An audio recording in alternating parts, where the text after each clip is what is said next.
Pemerintah Australia mengadukan China kepada Organisasi Perdagangan Dunia atau WTO terkait pengenaan bea anti-dumping oleh China pada ekspor wine dari Australia. Hal ini menyebabkan ketegangan perdagangan kedua negara. Menteri Luar Negeri Australia Marise Payne menyebutkan bahwa tarif wine yang diterapkan China sejak tahun lalu itu hampir menghapus ekspor wine Australia ke pasar China. Ini adalah kedua kalinya dalam 6 bulan Australia mengajukan banding ke WTO. Sebelumnya pada Desember, Canberra meluncurkan seruan resmi terhadap keputusan China yang mengenakan tarif besar pada impor selai asal Australia.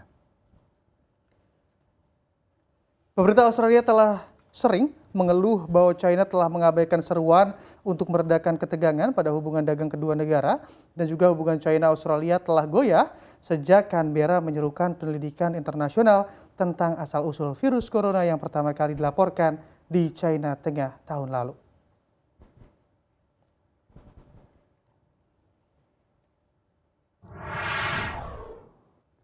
Ya mungkin ini sebagian orang yakin ya karena China itu ngambek sama Australia kalau kita lihat. Lo senggol, gue balas, gue senggol juga kata China mungkin seperti itu. Ada kisah lain sebenarnya di balik bea anti-dumping anggur Australia yang dikenakan China.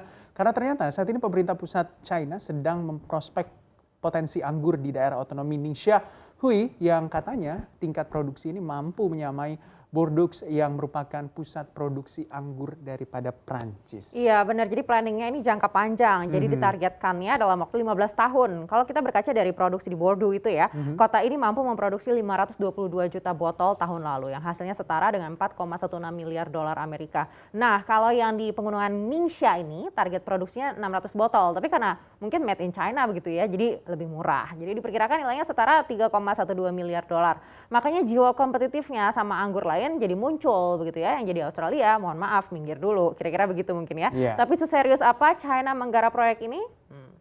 Nah betul sekali, nah ini kalau kira-kira terlepas dari ini semua, Gibran dan Anneke lebih tertarik wine asal China atau Perancis begitu, ataupun Australia justru? Tergantung harga mungkin ya. Kalau saya sih ya pasti lebih suka yang dari Eropa begitu ya. Tapi kalau dari Australia juga lumayan. Kalau yang dari China saya belum pernah coba sebenarnya. Oh gitu, berarti harus ke Cina kita. Dan juga kalau kita lihat memang kayaknya serius sih ya, tahun lalu aja memang pas lagi pandemi COVID-19 terbukti ekspor anggur Ningxia atau dari China ini naik hampir 50% dan nilainya juga sudah setara 414 ribu dolar Amerika dengan pangsa pasar ke Amerika Serikat, lalu juga ke Uni Eropa, Jepang, dan ajaibnya lagi juga ke Australia begitu. Bakal sengit juga begitu ya pertarungan anggur ini di antara kedua negara. Iya, tapi mungkin jangan sedih dulu ya, Australia ini pasti jadi pukulan berat mengingat China adalah mitra dagang utama Australia dan pasar terbesar untuk anggur Australia. Jadi kalau pasar yang satu tutup, kita coba cari pasar-pasar yang lain ya.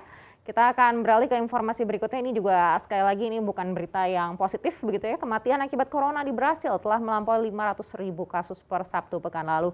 Angka mortality akibat pandemi di Brasil kini menjadi yang terburuk setelah Amerika Serikat dengan rata-rata 2.000 kematian per hari dalam seminggu terakhir. Para ahli menilai kondisi di Brasil sebagai akibat dari pemerintah yang meremehkan pandemi. Presiden Jair Bolsonaro enggan meminta warga memakai masker dan melakukan jarak sosial. Di sisi lain vaksinasi pun juga berjalan lambat karena hingga saat ini baru 11% dari populasi yang telah memperoleh vaksinasi.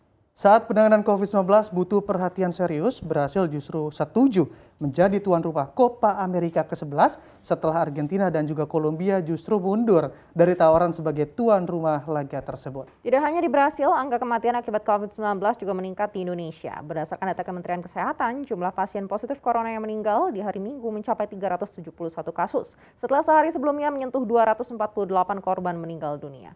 Provinsi yang mencatatkan angka kematian terbesar di hari Minggu adalah Jawa Tengah, disusul DKI Jakarta dan Jawa Barat.